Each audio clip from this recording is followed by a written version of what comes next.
રામ રામ રબારી સમાજ. આટલા દિવસથી ઘણા બધા અલગ અલગ વિડીયોઝ આપણે જોયા છે અને સાંભળ્યા પણ હશે.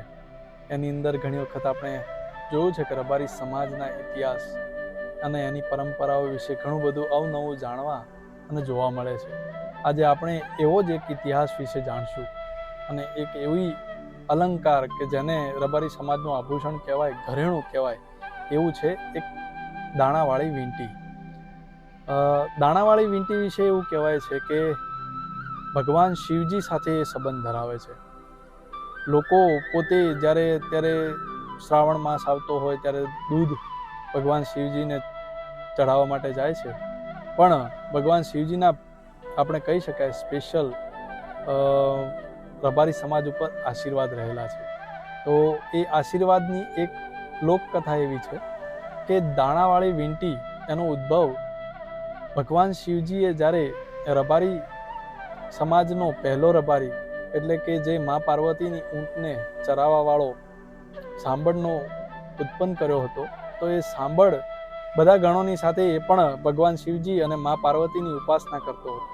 પરંતુ સમય જતાં ઊંટને નિરણ માટે વારંવાર બહાર જવાનું થતું હોય અને એના કારણે એ મા પાર્વતી અને શિવની ઉપાસનામાં કેટલીક વખત ચૂકી જતો હતો.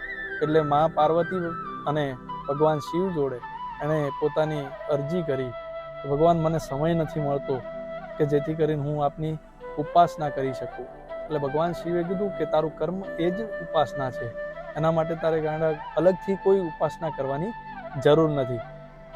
પછી એણે ભગવાનને આ જે વિનંતી કરી એમાં ભગવાને પોતે એના કર્મો અને એના કાર્યથી પ્રેરાઈ અને એને આશીર્વાદ સ્વરૂપે એવું કીધું કે હું હર હંમેશ તારી સાથે રહીશ, હું હર હંમેશ તારી જોડે જ રહીશ, તું જેમાં મને માનીશ એ વસ્તુની અંદર હું હાજર રહીશ. અને સમય જતાની સાથે જ્યારે ભગવાનની ઉપાસનાના પેટે આપણે જે આરતી ભજન કે અલગ અલગ પ્રસાધનો ધરાવતા હોઈએ છીએ, તો ઘણી વખત આપણે જોવા મળ્યું હોય છે કે કોઈ પણ ખેડૂત હોય એ પોતાનું પહેલું અનાજ જેવું પાકી અને આવે છે તો એ ભગવાનને ધરાવે છે. કોઈ ફળ લાયા હોઈએ તો ભગવાનને ધરાવવામાં આવે છે. એવી જ રીતે રબારી સમાજનો જે આ ઇતિહાસ છે એની અંદર એવું કહેવાય છે કે ભગવાન શિવજીને પ્રથમ દૂધની ધાર એ રબારી સમાજને વરેલી છે. તો આપણા જે ઘણા બધા સમય પ્રમાણે કહેવાય છે કે ગાય માતાનું દૂધ હોય કે કોઈ પણ પશુનું જે પવિત્રમાં પવિત્ર દૂધ કહી શકાય, એ દૂધ ભગવાન શિવજીને ધરાવવાની જે પ્રથમ લાહણી અને મોકો મળ્યો હોય તો એ રબારીના લોહીમાં મળેલો છે. તો આ દાણાવાળી વીંટી પણ એનું એક પ્રતીક છે કે જ્યારે સૌ પ્રથમ કોઈ પણ પશુ જે રબારીના ઘરે હોય એને દોહવામાં આવે છે તો એ પવિત્રમાં પવિત્ર માના ધાવણ સમાન કહી શકાય એવું દૂધ જેવું આંચળમાંથી પહેલી ધાર થાય છે, તો એ વીંટી સ્વરૂપે જેમાં શિવલિંગ દાણા સ્વરૂપે રહેલું છે એના ઉપર ધરવામાં આવે છે. અને પહેલું કહી શકાય કે શિવના એ શિવલિંગને દૂધની ધાર પ્રથમ રબારીના હાથે જ થાય છે. તો આવો મોકો અને અદ્ભુત લાહવો કહી શકાય એ રબારી સમાજને મળેલો છે. આવા ઘણા બધા ઇતિહાસ આપણા સમાજની અલગ અલગ ધરોહરોમાં છુપાયેલા છે, અલગ અલગ ઘરેણાઓમાં છુપાયેલા છે, અલગ અલગ પોશાકોમાં છુપાયેલા છે. મેં અગાઉ પણ વાત કરી હતી કે ટેટુ એ પણ છૂંદણા સ્વરૂપે રબારી સમાજની અંદર પહેલેથી રહેલો હતો અને અત્યારે પણ છે. એટલે ટેટુનો ક્રેઝ હવે આવ્યો હતો.